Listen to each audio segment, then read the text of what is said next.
अस्सलामु अलैकुम वरहमतुल्लाहि वबरकातुहू।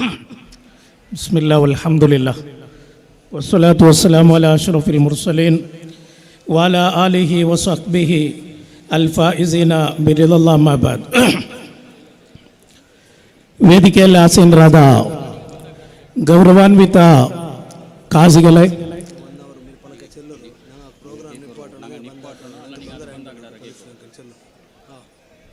ಎಲ್ಲ ಉಲಮಾ ಉಮರಾ ನಾಯಕರೇ, ಪ್ರೀತಿಯ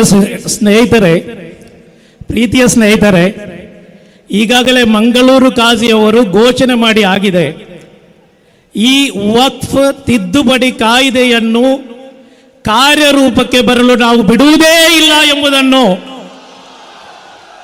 ಈಗಾಗಲೇ ಘೋಷಣೆ ಮಾಡಿ ಆಗಿದೆ. ಆದ್ದರಿಂದ ಕಾರ್ಯಕರ್ತರು ಆದಷ್ಟು ನಮ್ಮೊಟ್ಟಿಗೆ ಸಹಕರಿಸಬೇಕು, ಪೊಲೀಸರೊಟ್ಟಿಗೆ ಸಹಕರಿಸಬೇಕು. ಪೊಲೀಸರು ನಮ್ಮ ಇಲ್ಲಿ ಸರ್ಪಗಾವಲು ಹಾಕಿದ್ದಾರೆ, ನಮ್ಮ ಕಾವಲು ಭಟರಾಗಿ ಇಲ್ಲಿ ನಮ್ಮ ಪೊಲೀಸರಿರುವಾಗ ಯಾರು ಅಲ್ಲಿ ಯುವಕರು ಯಾರು ಪೊಲೀಸರ ಅವರಿಗೆ ಬೇಕಾದಂತಹ ವ್ಯವಸ್ಥೆಗಳನ್ನು ಮಾಡಿ ದಯವಿಟ್ಟು ಆ ಘೋಷಣೆ ಕೂಗುವುದನ್ನು ತಾತ್ಕಾಲಿಕವಾಗಿ ನಿಲ್ಲಿಸಬೇಕು. ಈ ಘೋಷಣೆಗಳು ನಿರಂತರ ಈ ವೇದಿಕೆಯಲ್ಲಿ ಉಲಮಾಗಳ ಆದೇಶದಂತೆ, ಉಲಮಾಗಳು ನಿರ್ದೇಶದಂತೆ ಇನ್ಶಾ ಅಲ್ಲಾ ಇವತ್ತು ಮಗರಿಬಿನ ತನಕ ಈ ವೇದಿಕೆಯಲ್ಲಿ ಘೋಷಣೆ ಮೊಳಗುತ್ತಲೇ ಇರುತ್ತದೆ. ಅದು ಇನ್ಶಾ ಅಲ್ಲಾ ಮೇ 5ರಂದು ಸುಪ್ರೀಂ ಕೋರ್ಟ್ ಅಲ್ಲಿ ತೀರ್ಪು ಬರುವ ತನಕ ದೇಶದಾದ್ಯಂತ ಈ ಘೋಷಣೆಯು ಮೊಳಗುತ್ತಲೇ ಇರುತ್ತದೆ ಎಂಬುದನ್ನು ಈ ಸಂದರ್ಭದಲ್ಲಿ ಹೇಳಲಿಕ್ಕೆ ಇಚ್ಛಿಸ್ತಾ ಇದ್ದೇನೆ. ಪ್ರೀತಿಯ ಸಹೋದರರೇ, ಪ್ರೀತಿಯ ಸಕ್ರಿಯ ಕಾರ್ಯಕರ್ತರೇ, ಸ್ನೇಹಿತರೆ, ಇವತ್ತಿಲ್ಲಿ ಸೇರಿಸಿರುವುದು, ನಿಮ್ಮನ್ನಿಲ್ಲಿ ಸೇರಿಸಿರುವುದು ಈ ಉಲಮಾಗಳು. ಈ ಉಲಮಾಗಳ ಆಜ್ಞೆಯಾಗಿದೆ ಪೊಲೀಸರೊಂದಿಗೆ ಸಹಕರಿಸಬೇಕು. ಪೊಲೀಸರು ಏನೆಲ್ಲ ಹೇಳುತ್ತಾರೆ ಅದೆಲ್ಲವನ್ನು ನೀವು ಕೇಳಬೇಕು. ನಾವು ಈ ಕಾನೂನು ಪಾಲಕರು, ನಾವು ಈ ಭಾರತ ಕಟ್ಟಿದ ಅತಿ ದೊಡ್ಡ ಜನಾಂಗ ನಮ್ದು. ಆದ್ದರಿಂದಲೇ ನಾವಿಲ್ಲಿನ ಕಾನೂನನ್ನು ನಾವು ಪಾಲನೆ ಮಾಡುತ್ತೇವೆ, ಇಲ್ಲಿನ ಕೋರ್ಟಿನ ಆದೇಶವನ್ನು ನಾವು ಪಾಲನೆ ಮಾಡುತ್ತೇವೆ. ಆದ್ದರಿಂದ ಎಲ್ಲ ಕಾರ್ಯಕರ್ತರು, ಎಲ್ಲ ನನ್ನ ಪ್ರೀತಿಯ ಸ್ನೇಹಿತರು, ಯಾರು ಪೊಲೀಸರಿಗೆ ಯಾವುದೇ ತೊಂದರೆ ಕೊಡದಂತೆ ಪವಿತ್ರ ಇಸ್ಲಾಮಿನ ಪವಿತ್ರ ಮುಹಮ್ಮದು ರಸೂಲುಲ್ಲಾಹಿ ಸಲ್ಲಲ್ಲಾಹು ಅಲೈಹಿ ವಸಲ್ಲಂ ಮತ್ತು ಈ ಉಲಮಾಗಳ ನಿರ್ದೇಶನವನ್ನು ಪಾಲಿಸಬೇಕೆಂದು ವಿನಮ್ರವಾಗಿ ವಿನಂತಿಸ್ತಾ ಇದ್ದೇನೆ. ಪ್ರೀತಿಯ ಸಹೋದರರೇ, ನಾವು ಆಲೋಚನೆ ಮಾಡಬೇಕು, ಯಾಕೆ ಇಲ್ಲಿ ಸೇರಿದ್ದೇವೆ? ಈ ಉರಿ ಬಿಸಿಲಲ್ಲಿ ಈ ನಿಮ್ಮನ್ನು ಈ ದಾರಿಗೆ ಬೀದಿಗೆ ತಂದಂತವರನ್ನು ಇನ್ಶಾ ಅಲ್ಲಾ 5ನೇ ತಾರೀಕಿನಂದು ಸುಪ್ರೀಂ ಕೋರ್ಟ್ ಬೀದಿಗೆ ತರುವಂತಹ ಎಲ್ಲಾ ವ್ಯವಸ್ಥೆಗಳನ್ನು ಮಾಡುತ್ತಾ ಇದೆ. ಆದ್ದರಿಂದ ಕಾನೂನೊಂದಿಗೆ ನಮಗೆ ಗೌರವ ಇದೆ, ಕಾನೂನಿನೊಂದಿಗೆ ಗೌರವ ಇದೆ ನಮಗೆ. ಸುಪ್ರೀಂ ಕೋರ್ಟ್ ಈಗಾಗಲೇ ಬುಲ್ಡೋಜರ್ ಹತ್ತಿಸಿದವರ ಇಂಧನವನ್ನು ಖಾಲಿ ಮಾಡಿಸಿದೆ ತಾತ್ಕಾಲಿಕವಾಗಿ. 5ನೇ ತಾರೀಕಿನಂದು ಆ ಬುಲ್ಡೋಜರ್ಗಳೆಲ್ಲ ಇಂಧನವನ್ನು ಖಾಲಿ ಮಾಡಿ ಈ ಭಾರತದ ಜಾತ್ಯತೀತ ಮತ್ತು ಪ್ರಜಾಪ್ರಭುತ್ವದ ಅತಿ ದೊಡ್ಡ ಸೌಂದರ್ಯವನ್ನು ಕಾಪಾಡುವಂತಹ ದಿನಗಳು ಇನ್ಶಾ ಅಲ್ಲಾ ದಿನಾಂಕ 5ರಂದು ಬರಲಿದೆ ಎಂಬ ಶುಭಾಪ್ತಿ ವಿಶ್ವಾಸ ಮತ್ತು ಭರವಸೆ ನಮಗಿದೆ. ಆ ನ್ಯಾಯಾಂಗ ವ್ಯವಸ್ಥೆಯಲ್ಲಿ ದೊಡ್ಡದಾದಂತಹ ಗೌರವ ಕೊಟ್ಟು ಇವತ್ತು ನಿಮ್ಮನ್ನು ಇಲ್ಲಿ ಉಲಮಾಗಲು ಕರೆದಿದ್ದಾರೆ. ಈ ಉಲಮಾಗಲು ಇವತ್ತು ಕರೆದಿರೋದು ನಿಮಗೆ ಗೊತ್ತಿರಬೇಕು, unified Waqf management empowerment efficiency and development act 1995 ಅಥವಾ ಉಮೀದ 1995. ಕೇಂದ್ರ ಸರ್ಕಾರ ಸುಂದರವಾದಂತಹ ಒಂದು ನಾಮವನ್ನು ನೀಡಿ ಇವತ್ತು ನಮ್ಮ ವಕ್ಫ್ ಆಸ್ತಿಗಳನ್ನು ಸಂರಕ್ಷಣೆ ಮಾಡುವ ಪಾರದರ್ಶಕತೆ, ಅದೇ ರೀತಿಯಲ್ಲಿ ಅದನ್ನು ಅಭಿವೃದ್ಧಿಪಡಿಸುವಂತಹ ಒಂದು ಕಾನೂನನ್ನು ಕಾಯ್ದೆಯಾಗಿ ಇವತ್ತು ನಮ್ಮ ಸರ್ಕಾರ ತಂದಿದೆ. ಪ್ರೀತಿಯ ಸಹೋದರ, ಕೆಲವು ಮಾಧ್ಯಮಗಳು ಅದೇ ರೀತಿ ನಮ್ಮ ಸಹೋದರ ಧರ್ಮೀಯರು ಆಲೋಚನೆ ಮಾಡಿದ್ದಾರೆ, ಇದು ಹಿಂದೂಗಳ ವಿರುದ್ಧ ಅಥವಾ ಇದೊಂದು ಪಕ್ಷದ ವಿರುದ್ಧ. ಪ್ರಥಮವಾಗಿ ಹೇಳುತ್ತಾ ಇದ್ದೇನೆ, ಇದು ಯಾವುದೇ ಪಕ್ಷದ ವಿರುದ್ಧವಲ್ಲ, ಇದು ಯಾವುದೇ ಧರ್ಮದ ವಿರುದ್ಧ ಹೋರಾಟವಲ್ಲ, ಇದು ಯಾವುದೇ ಜಾತಿಯ ವಿರುದ್ಧದ ಹೋರಾಟವಲ್ಲ. ಈ ಹೋರಾಟ ಬಾಲಾ ಸಾಹೇಬ್ ಅಂಬೇಡ್ಕರ್ ಅವರ ಸಂವಿಧಾನವನ್ನು ಛಿದ್ರಗೊಳಿಸಿ ಬುಲ್ಡೋಜರ್ನ ಚಕ್ರದ ಅಡಿಗೆ ಸಿಲುಕಿಸಿದಂತಹ ಕೆಲವು ನಾಮಧಾರಿಗಳ, ಕೆಲವು ಕೋಮುವಾದಿಗಳ, ಕೆಲವು ಫ್ಯಾಸಿಸ್ಟರ ವಿರುದ್ಧ ಮಾತ್ರವಾಗಿದೆ ಎಂಬುದನ್ನು ಈ ಸಂದರ್ಭದಲ್ಲಿ ಹೇಳಲಿಕ್ಕೆ ಇಚ್ಛಿಸ್ತಾ ಇದ್ದೇನೆ. ಇದು ಹಿಂದೂಗಳ ವಿರುದ್ಧವಲ್ಲ, ಇದು ಯಾವುದೇ ಪಕ್ಷದ ವಿರುದ್ಧವಲ್ಲ. 1986ರಲ್ಲಿ ಶಾಬಾನು ಕೇಸು ಬಂದಾಗ ಆವತ್ತು ರಾಜೀವ್ ಗಾಂಧಿ ಸರ್ಕಾರದ ವಿರುದ್ಧ ಇದೇ ಉಲಮಾಗಳು ಒಟ್ಟಾಗಿದ್ದರು. ಆವತ್ತು ಸರ್ಕಾರದಿಂದ ಆ ಶಾಬಾನು ಕೇಸಿನಲ್ಲಿ ಕುರ್ಆನಿಗೆ ವಿರುದ್ಧವಾದಂತಹ ಆದೇಶವನ್ನು ನಾವು ಹಿಂಪಡಿಸಿದ್ದೇವೆ. ಅದೇ ರೀತಿಯಲ್ಲಿ ಇನ್ಶಾ ಅಲ್ಲಾ ನಮಗೆ ಈ ಆಕ್ಟ್ಗಳನ್ನು ನಮಗೆ ಹಿಂಪಡಿಸಬೇಕಾಗಿದೆ. ಇದು ವಕ್ಫ್ ಆಕ್ಟ್ 1995, ಇದು ಕೇಂದ್ರ ಸರ್ಕಾರ ತಂದಂತಹ ಅಮೆಂಡ್ಮೆಂಟ್ ಕಾಯ್ದೆಯಾಗಿದೆ. ಈ ಕಾಯ್ದೆ ಮತ್ತು 1900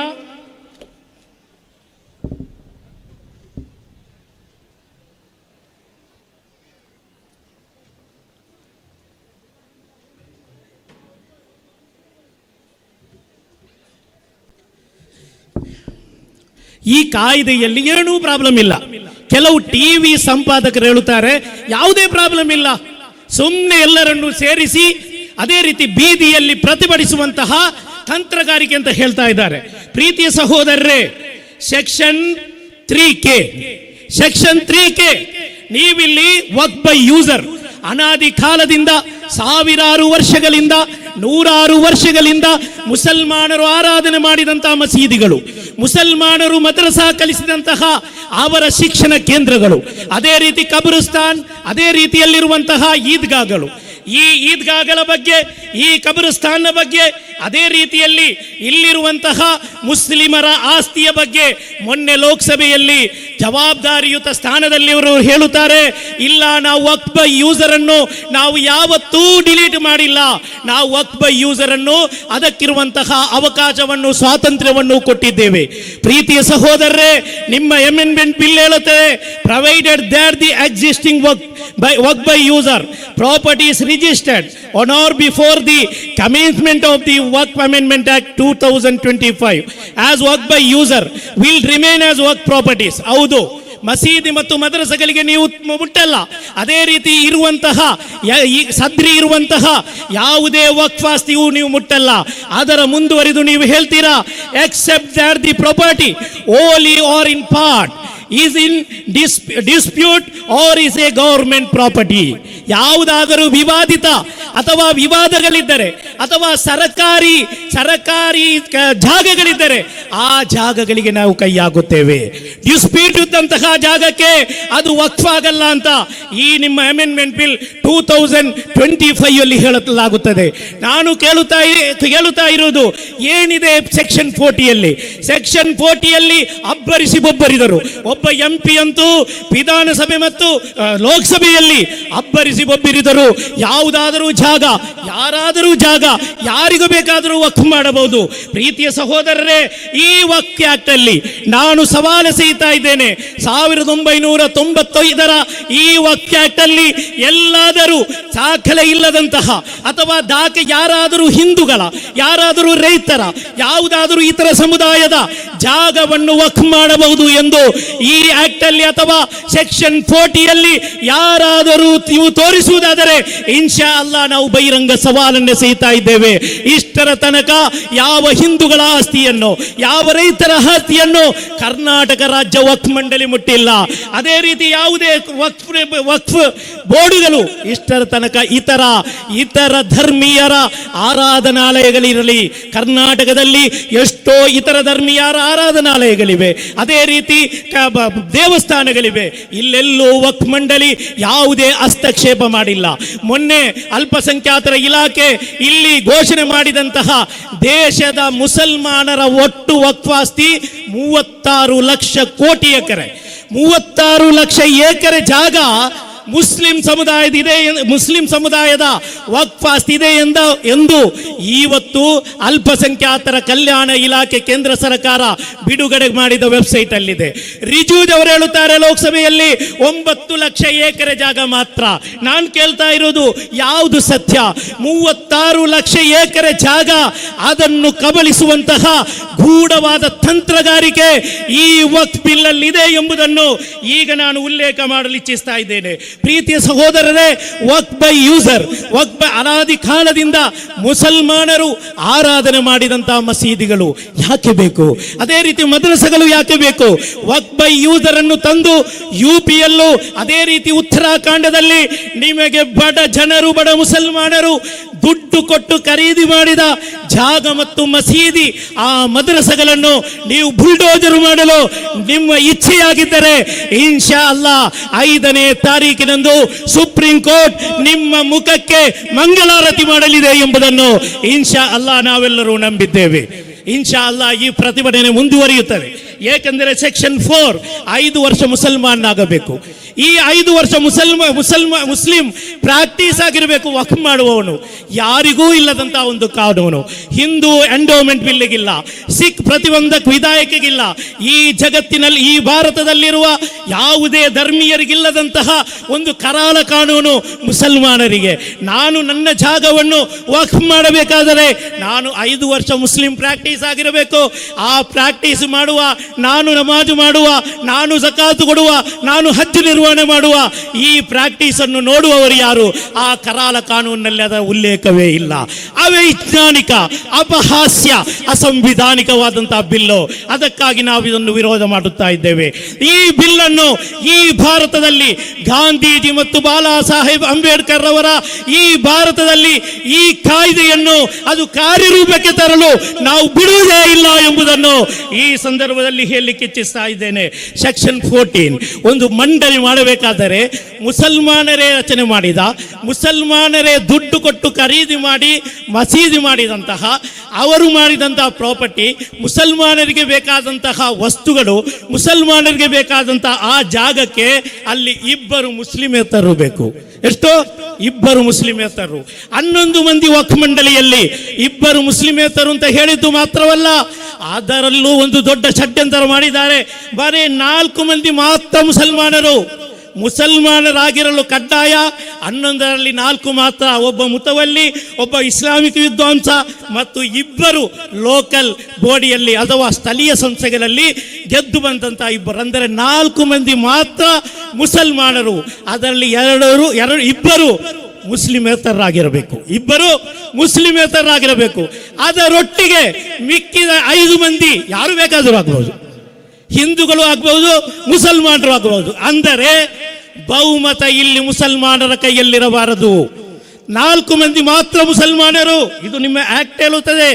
ಅಮೆಂಡ್ಮೆಂಟ್ ಬಿಲ್ ಇವತ್ತು ನೀವು ಪಾಸ್ ಮಾಡಿದಂತಹ ಸೆಕ್ಷನ್ 14 ಹೇಳುತ್ತದೆ. ಪ್ರೀತಿಯ ಸಹೋದರರೇ, ಮತ್ತೊಂದು ವಿಚಾರವನ್ನು ನೀವು ಆಲೋಚನೆ ಮಾಡಬೇಕು. ಸೆಕ್ಷನ್ 13ನಲ್ಲಿ ಬೋರಾ ಮತ್ತು ಆಗಾ ಖಾನಿಗಳ ಪ್ರತ್ಯೇಕವಾದ ಒಂದು ಮಂಡಳಿಯನ್ನು ರಚನೆ ಮಾಡಿದ್ದಾರೆ. ಈಗ ಶಿಯಾ ಮತ್ತು ಸುನ್ನಿಗಳಿಗೆ ಈಗ ಒಂದು ವಕ್ಫ್ ಬೋರ್ಡ್ ಇದೆ. ಆ ಶಿಯಾಗಳಡಿಯಲ್ಲಿ ಭಿನ್ನವಾದ ಸ್ಫೋಟ ಆಗಬೇಕು. ಶಿಯಾಗಳು ಕಚ್ಚಾಟ ಮಾಡಬೇಕು. ಯಾಕೆಂದರೆ ಈ ವಕ್ಫ್ ಬಿಲ್ಡಿನ ವಿರುದ್ಧ ಪ್ರಥಮವಾಗಿ ಸುಪ್ರೀಂ ಕೋರ್ಟಿನ ಕದ ತಟ್ಟಿರುವುದು ಶಿಯಾ ಬೋರ್ಡಿನ ಜನರು.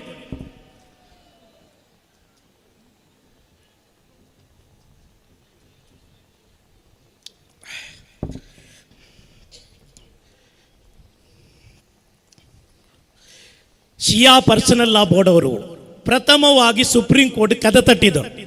ಅದಕ್ಕಾಗಿ ಶಿಯಾಗಳನ್ನು ವಿಭಜನೆ ಮಾಡಿ ಶಿಯಾಗಳನ್ನು ಸರ್ವನಾಶ ಮಾಡುವ ಒಂದು ತಂತ್ರಗಾರಿಕೆ ಬೋರಾ ಮತ್ತು ಆಗಾ ಖಾನಿಗಳ ಪ್ರತ್ಯೇಕ ಮಂಡಳಿ. ಮುಸಲ್ಮಾನರು ಛಿದ್ರವಾಗಬೇಕು. ಈ ಅಮೆಂಡ್ಮೆಂಟ್ ಮಟ್ಟದಂತಹ ನಾಯಕರು ಯಾರೂ ಇಲ್ಲ. ಕೆಲವರನ್ನು ಸೇರಿಸಿ ಮುಸಲ್ಮಾನರು ಖುಷಿ ಇದ್ದಾರೆ ಎಂಬ ಈ ಷಡ್ಯಂತರದ ಭಾಗ ನಮಗೆ ಗೊತ್ತಿದೆ. ಏಕೆಂದರೆ ಸೆಕ್ಷನ್ 13 ನೀವು ಶಿಯಾ ಮತ್ತು ಆಗಾ ಖಾನಿಯನ್ನು ಯಾಕೆ ಮಂಡಳಿ ಮಾಡುತ್ತಾ ಇದ್ದೀರಾ? ಮಾಧ್ಯಮದವರೇ ಆಲೋಚನೆ ಮಾಡಿ. ನೀವು ಬುಲ್ಡೋಜರ್ ಮಾಡಬೇಕಾಗಿರೋದು ಮುಂಬಯಿಯ ಗಗನಚುಂಬಿ ಅಂಬಾನಿಯವರ ಕಟ್ಟಡಕ್ಕಾಗಿದೆ. ಅದು ಆಗಾ ಖಾನಿಯವರ ಜಾಗ. ಅದು ಆಗಾ ಖಾನಿ ಶಿಯಾ ಸಮುದಾಯದ ವಿಧವೆಯರ ಯತೀಮ್ ಮಕ್ಕಳ ಜಾಗ. ಅಲ್ಲಿ ಸಾವಿರಾರು ಕೋಟಿಯ ಒಡೆಯ ಅಲ್ಲಿ ಗಗನಚುಂಬಿ ಕಟ್ಟಡ ಕಟ್ಟಿದ್ದಾರೆ. ಆ ಕಟ್ಟಡಕ್ಕೆ ಬುಲ್ಡೋಜರ್ ಅನ್ನು ಹತ್ತಿಸಿ ಮತ್ತೆ ಸಾಕು ಮಸೀದಿ ಮತ್ತು ಮದ್ರಸಾಗಳ ಬಗ್ಗೆ ಗಮನ ಕೊಡೋಕೆ. ನನ್ನ ಪ್ರೀತಿಯ ಸಹೋದರರೇ, ಸೆಕ್ಷನ್ 83 ಅಬ್ಬರಿಸಿ ಒಬ್ಬಿರಿದರು.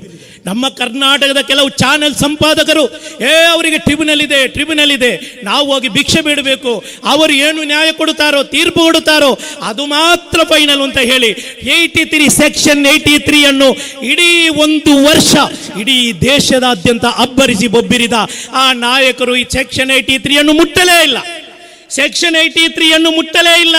ಏಕೆಂದರೆ ಸೆಕ್ಷನ್ 83 ಅದು ಸಂಪೂರ್ಣವಾಗಿ ಸರ್ಕಾರ ರಚನೆ ಮಾಡಿದಂತಹ ಒಂದು ಜುಡಿಷಿಯರಿ ಮತ್ತು ನ್ಯಾಯಾಂಗ ವ್ಯವಸ್ಥೆಯಾಗಿದೆ.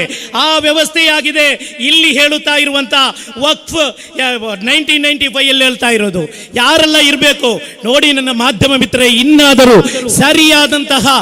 ಸರಿಯಾದಂತಹ ಒಂದು ವ್ಯವಸ್ಥೆಯನ್ನು ಕಲ್ಪಿಸಿ ಜನರನ್ನು ದಾರಿ ತಪ್ಪಿಸುವಂತಹ ಪ್ರಯತ್ನವನ್ನು ನಿಲ್ಲಿಸಬೇಕಾಗಿದೆ.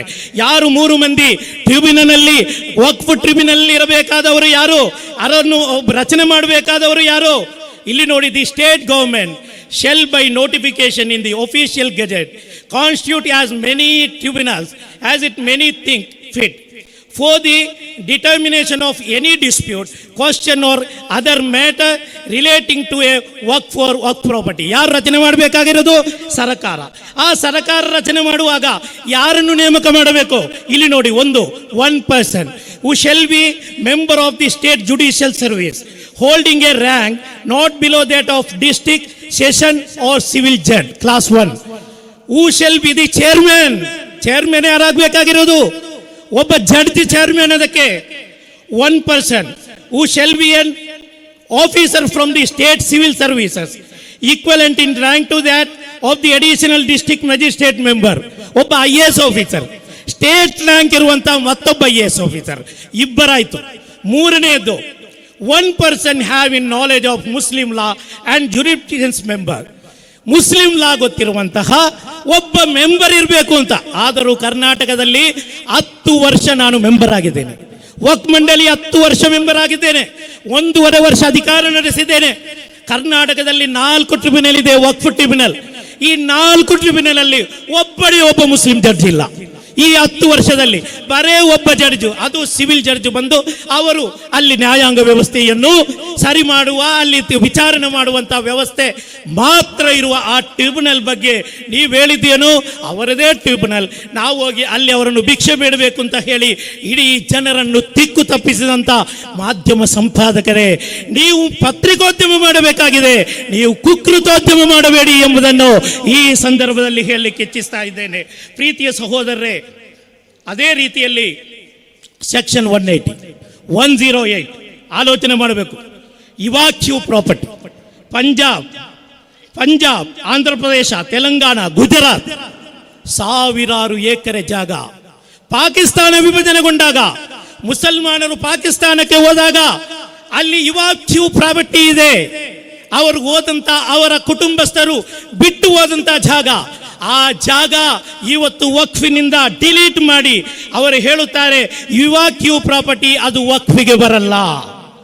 ಅದೇ ರೀತಿ ಸೆಕ್ಷನ್ 3D, ನಾನು ನನ್ನ ಸಮಯದ ಅಭಾವದಿಂದ ಸೆಕ್ಷನ್ 3D ಆರ್ಕಲಾಜಿಕಲ್ ಸರ್ವೆ, ಶ್ರೀರಂಗಪಟ್ಟಣದ ಟಿಪ್ಪು ಸುಲ್ತಾನ್ ರಹಮತುಲ್ಲಾಹಿ ಅಲೈ ಈ ಕರ್ನಾಟಕಕ್ಕೆ, ಈ ದೇಶಕ್ಕೆ ಸ್ವಂತ ಮಕ್ಕಳ ಒತ್ತೆ ಇಟ್ಟು ಸ್ವಾತಂತ್ರ್ಯ ಹೋರಾಟಕ್ಕಾಗಿ ಪ್ರಾಣತ್ಯಾಗ ಮಾಡಿದ ಶಹೀದೆ ಮಿಲ್ಲತ್ ಟಿಪ್ಪು ಸುಲ್ತಾನ್ ರಹಮತುಲ್ಲಾಹಿ ಅಲೈ ಅಂತಹ ಸಾವಿರಾರು ಸ್ವಾತಂತ್ರ್ಯ ಸೇನಾನಿಗಳು ಕಟ್ಟಿದಂತಹ ತಾಜ್ ಮಹಲ್, ರೆಡ್ ಫೋರ್ಟ್, ಕುತುಬ್ ಮಿನಾರ್ ಇದೆಲ್ಲವನ್ನು ಕಬಲಿಸುವಂತಹ ಒಂದು ದೊಡ್ಡ ಷಡ್ಯಂತರವಾಗಿದೆ ಸೆಕ್ಷನ್ 108.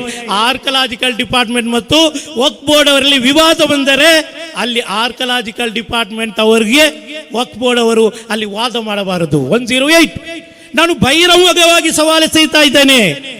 ಈ ಭಾರತದಲ್ಲಿ ಮುಸಲ್ಮಾನರ ಕುರುಹುಗಳನ್ನು, ಮುಸಲ್ಮಾನರ ಚಿಹ್ನೆಗಳನ್ನು ಎಲ್ಲವನ್ನು ನಾಮಾವಶೇಷ ಮಾಡುವಂತಹ ಒಂದು ದೊಡ್ಡದಾದಂತಹ ಷಡ್ಯಂತರವಾಗಿದೆ. ಅದರೊಟ್ಟಿಗೆ ಕೊನೆಯದಾಗಿ ಪ್ರೀತಿಯ ಸಹೋದರರೇ, ಲಿಮಿಟೇಷನ್ ಆಕ್ಟ್ ಯಾವುದೇ ಧರ್ಮದ ಟ್ರಸ್ಟ್ಗಳಿಗೆ, ಯಾವುದೇ ಧರ್ಮದ ಸ್ವತ್ತುಗಳಿಗೆ ಎಲ್ಲೂ ಲಿಮಿಟೇಷನ್ ಆಕ್ಟ್ ಲಾಗೂ ಆಗಲ್ಲ. ಹಿಂದೂ ಎಂಡೋಮೆಂಟ್ ದತ್ತಿ ಇಲಾಖೆಯ ಸೊತ್ತಿದೆ, ದೇವಸ್ಥಾನದ ಸೊತ್ತಿದೆ, ಚರ್ಚಿನ ಸೊತ್ತಿದೆ, ಲಿಮಿಟೇಷನ್ ಆಕ್ಟ್ ಲಾಗೂ ಆಗಲ್ಲ. ಈ ಅಮೆಂಡ್ಮೆಂಟ್ ಬಿಲ್ ಅಲ್ಲಿ ವಕ್ಫ್ ಸಂಸ್ಥೆಗೆ ಲಿಮಿಟೇಷನ್ ಆಕ್ಟ್ ಅನ್ನು ತಂದಿದ್ದಾರೆ. ಲಿಮಿಟೇಷನ್ ಆಕ್ಟ್ ಅನ್ನು ತಂದು 20-30 ವರ್ಷ ಯಾರಾದರೂ ಸ್ವಾಧೀನದಲ್ಲಿದ್ದರೆ ಅವರೊಟ್ಟಿಗೆ ವಕ್ಫ್ ಬೋರ್ಡ್ ಫೈಟ್ ಮಾಡುವಂಗಿಲ್ಲ. ವಕ್ಫ್ ಬೋರ್ಡ್ ವಿವಾದ ಇದ್ದರೆ ಅಲ್ಲಿ ವಕ್ಫ್ ಬೋರ್ಡ್ಗೂ ಲಾಗು ಆಗತ್ತೆ. ಅವರು ನನ್ನ ಸ್ವಾಧೀನದಲ್ಲಿದೆ. ನಿಮಗೆ ಗೊತ್ತಿದೆ, ಕರ್ನಾಟಕದಲ್ಲಿ 1,17,000 ಎಕರೆ ಜಾಗ ಇತ್ತು. 1,17,000 ಎಕರೆ ಜಾಗದಲ್ಲಿ ಈಗ ಇರುವುದು ಬರೇ 27 ಎಕರೆ ಜಾಗ, 27,000 ಎಕರೆ ಜಾಗ ಮಾತ್ರ. ಸರಿಸುಮಾರು 1,00,000 ಎಕರೆ ಜಾಗ ಇವತ್ತು ವಿವಾದ ನಡೀತಾ ಇದೆ. ಹೆಚ್ಚಿನ ವಿವಾದ ನಡೀತಾ ಇರುವುದು ಅದು ಸರ್ಕಾರದೊಂದಿಗೆ. ಇಲ್ಲಿ ಹೇಳುತ್ತಾರೆ, ಇದೆಲ್ಲದಕ್ಕೂ ಡಿಸಿ ಒಬ್ಬ ಜಿಲ್ಲಾಧಿಕಾರಿ ತೀರ್ಮಾನ ಮಾಡುತ್ತಾರೆ. ನಿಮಗೆ ಯಾವುದೇ ಜುಡಿಷಿಯರಿ ಇಲ್ಲ, ಟ್ರಿಬ್ಯುನಲ್ ಇಲ್ಲ, ನ್ಯಾಯಾಂಗ ವ್ಯವಸ್ಥೆನೇ ಇಲ್ಲ. ನಮ್ಮ ಟ್ರಿಬ್ಯುನಲ್ ಏನಾದರೂ ತಪ್ಪು ಬಂದರೆ ವಕ್ಫ್ ಟ್ರಿಬ್ಯುನಲ್ ನಂತರ ಹೈಕೋರ್ಟ್ಗೆ ಹೋಗಲು ಅವಕಾಶವಿತ್ತು. ಅದೇ ರೀತಿಯಲ್ಲಿ ಸುಪ್ರೀಂ ಕೋರ್ಟ್ಗೆ ಅವಕಾಶ ಇತ್ತು. ಇದೆಲ್ಲವನ್ನು ಇಲ್ಲದಾಗಿಸಿ ಇಲ್ಲಿ ಬರೇ ಒಬ್ಬ ಡಿಸಿಗೆ ಸಂಪೂರ್ಣ ಅಧಿಕಾರ ಕೊಟ್ಟು ಇಲ್ಲಿ ಯಾರೆಲ್ಲ ಭೂಕಳ್ಳರಿದ್ದಾರೋ, ಯಾರೆಲ್ಲ ವಕ್ಫ್ ಮಾಫಿಯಾಗಳಲ್ಲಿ ಸೇರಿಕೊಂಡಿದ್ದಾರೋ ಅವರೆಲ್ಲರಿಗೂ ಅನುಕೂಲ ಮಾಡುವಂತಹ ಒಂದು ಸಿದ್ಧಾಂತವಾಗಿದೆ. ಪ್ರೀತಿಯ ಸಹೋದರರೇ, ನಾನು 1.5 ವರ್ಷದಲ್ಲಿ ಅಧ್ಯಕ್ಷನಾಗಿದ್ದಾಗ 1,300 ಎಕರೆ ಜಾಗ ಸೆಕ್ಷನ್ 52 ಮತ್ತು 54 ಅಲ್ಲಿ ನಾವು ವಾಪಸ್ ನಮ್ಮ ವಕ್ಫ್ ಬೋರ್ಡ್ಗೆ ತಂದಿದ್ದೆವು. ಅದೆಲ್ಲವೂ ಇಲ್ಲದಾಗಿಸುವಂತಹ ಒಂದು ಷಡ್ಯಂತ್ರದ ಭಾಗವಾಗಿದೆ ಇವತ್ತು ಈ ವಕ್ಫ್ amendment bill. Kafka and Zookeeper work like a giant warehouse of data for software engineers. Let me break it down for you. Kafka is like a ಅತೀತ ಮನೋಭಾವದ ಈ ಭಾರತದಲ್ಲಿರುವ ಪ್ರತಿಯೊಬ್ಬನ ಕೊನೆಯ ಉಸಿರಿರುವ ತನಕ ಈ ವಕ್ಫ್ ಕಾಯ್ದೆಯನ್ನು ಲಾಗು ಮಾಡೋಕೆ ನಾವು ಬಿಡಲ್ಲ ಎಂಬುದನ್ನು ಈ ಸಂದರ್ಭದಲ್ಲಿ ಹೇಳುತ್ತಾ ಆಖಿರು ದಅವಾನಾ ಅನಿಲ್ ಹಮ್ದುಲಿಲ್ಲಾಹಿ ರಬ್ಬಿಲ್ ಆಲಮೀನ್. ಅಸ್ಸಲಾಮು ಅಲೈಕುಂ ವರಹಮತುಲ್ಲಾಹಿ.